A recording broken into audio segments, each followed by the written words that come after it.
अस्सलामुअलैकुम।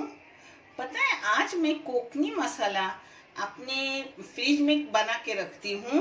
वो बना रही हूँ क्योंकि पहले वाला मेरा खत्म हुआ है और ये इस्तेमाल होता है मच्छी को भी, और अपन तरकारी झींगे डाल के या बोम्बल या सोड़े सुकर डाल के बनाते, उसके लिए इस्तेमाल होता है। और जिसके लिए भी इस्तेमाल करूँगी उसका फोटो आपको उस रेसिपी के साथ देती रहूंगी। तो ये मसाला है जो मैं आपको दिखा रही हूँ।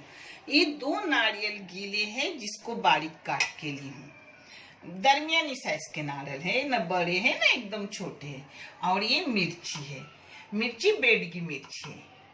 और ये है धनिया अक्खा, और ये हल्दी पाउडर है, और ये 4 लहसुन है जो साफ करके ली हूँ। अब इसको एक साथ सब पीसूंगी, अलग अलग पीसी तो भी एक साथ जमा करके उसका पेस्ट बना के एक करूंगी और रखूंगी। और जब भी कोई पकाऊंगी जितना लगेगा उतना निकाल कर रखूंगी, वो भी मैं आपको दिखा रही हूँ।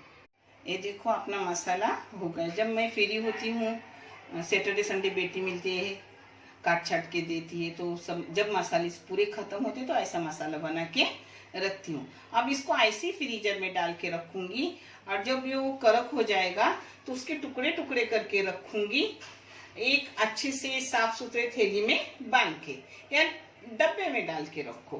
थैली में डालने से अपना ज्यादा जगह नहीं लेता और डब्बे से ज्यादा जगह लेती है।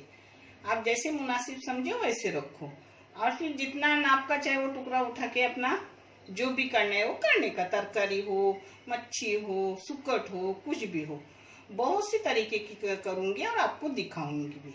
देखने के लिए शुक्रिया। जज़ाए खैर। अल्लाह हाफिज।